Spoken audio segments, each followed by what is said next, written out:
To this now, Kelly Khumalo's lawyer was on Monday asked to leave the courtroom where the case against Senzo Meyiwa's alleged killers is being heard. Magdalene Moonsamy says she was not bothered by the court's decision, the state saying that they were calling the first witness in this murder case of the former Orlando Pirates goalkeeper. Joining me now is Magdalene Moonsamy herself, Kelly Khumalo's lawyer, to speak to us about the events inside court.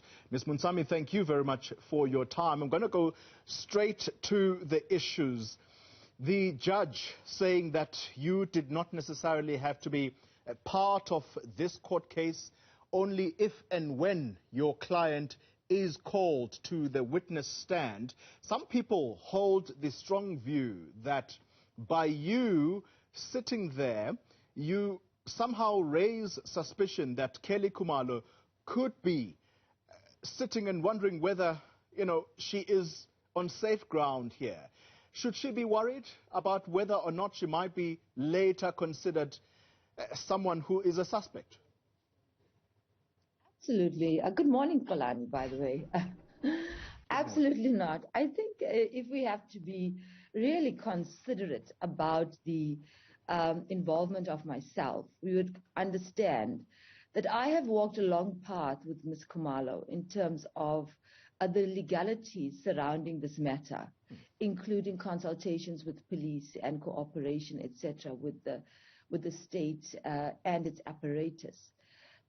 So it is not untoward for her to exercise her constitutional right for legal representation, because this has been even a cold case at some point. Mm-hmm.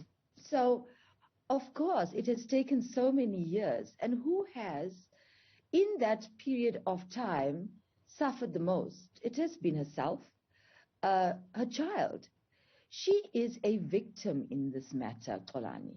And you will know that the Constitution and the Criminal Procedure Act provide for legal representation. I mean, everyone is equal before the law. So the suspicion that surrounds, or the alleged narrative of suspicion, it must then fall into the context of who has been at the behest of the public, the court of public opinion, and who has been enduring allegations that have been arising from time to time in this matter.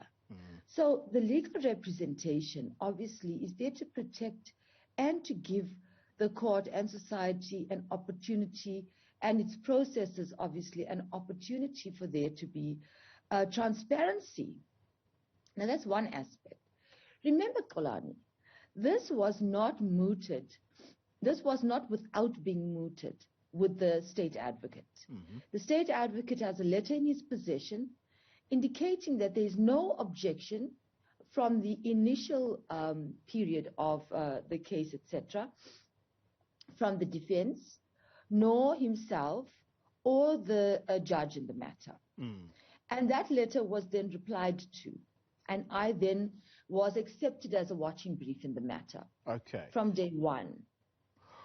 On day 3, there's an objection raised with regard to my access to documents, which were charges that were read into an open public court that was in the possession of the minds and in the minds of society, the cameras from all over the world. So, yes, no, there's nothing suspicious about it, Xolani, at all.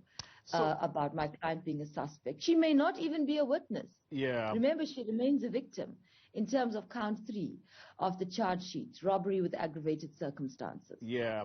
Perhaps why some people will be quick to draw conclusions about your presence in court, at least for the time that you were there.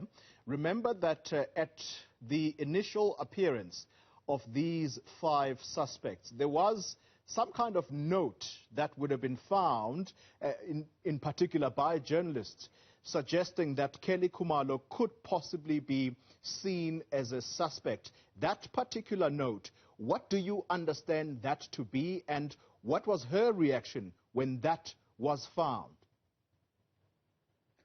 There has been no, not to my knowledge. I mean, even the state has not indicated such to, they have to a point indicated that my client may not even be a witness in this matter, which my client is saying, no, I mean, I want to be present. So for me, I think this is, this note of maybe a suspect, ifs and buts are not something that the law is about. The law needs to be clear. This is a criminal matter, which is outstanding now, Xolani, for many years, almost a decade. And we are going on ifs and buts as a whim when there are facts that must be relied on. So I think that, my issue is that this allegation of her being a suspect, my client is not afraid of her day in court. Indeed, she has not been so looking forward. She informed me, I've been looking forward to this trial to start so that it can be over and we can have closure and move on. Yeah. There's absolutely no way that, if she was a suspect at some point, she's not going to deviate or obstruct justice. I think that is the thing that society must appreciate. My presence is to avoid any delays, any kind of, misprocedure, to observe the proceedings and to be in a position to say, but really, does a person need to be questioned about their right to legal representation? Whether they are or not, in principle, she's a victim. There is an organization sitting in the courtroom which represents the family of the deceased. And they are allowed in the courtroom. Now, this is a public court, Xolani. And they should not be. There are guns and there are cameras. But I make the defense uncomfortable. For what reason is that, Xolani? We need to ask those pertinent questions. Now, the court hasn't completely removed me, so that means that I will have access, but I will be making formal submission on a regular basis. Let me ask you this.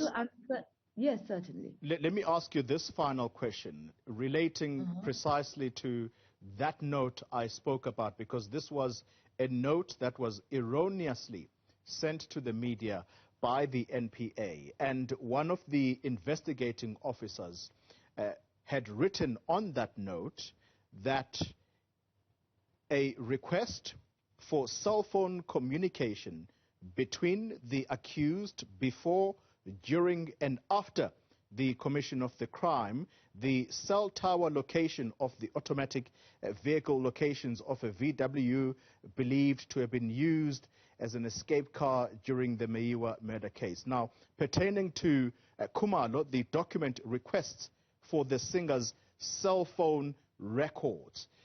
Do you know at this stage, what has your client told you about whether or not she was ever in contact with the people in question or the people that are before court right now? No. According to her, the contact that she had with two was when they entered the premises. In terms of communication and records, you will know, Xolani, that the one Samsung S4 that was a part of robbery with aggravating circumstances, count 3 of the charge sheet, was the possession of Ms. Khumalo, which was taken by force from the scene of the crime on the night of the 26th. Now, the second cell phone that is in the that belongs to Ms. Khumalo was then handed over to the police the following day, or the day of, I'm not certain which of the days, I think it was the following day, the police requested cell phones. So there has been absolutely no need or reason. In actual fact, I would like to have sight of that note, because this is very interesting for me as well. So there has been full cooperation.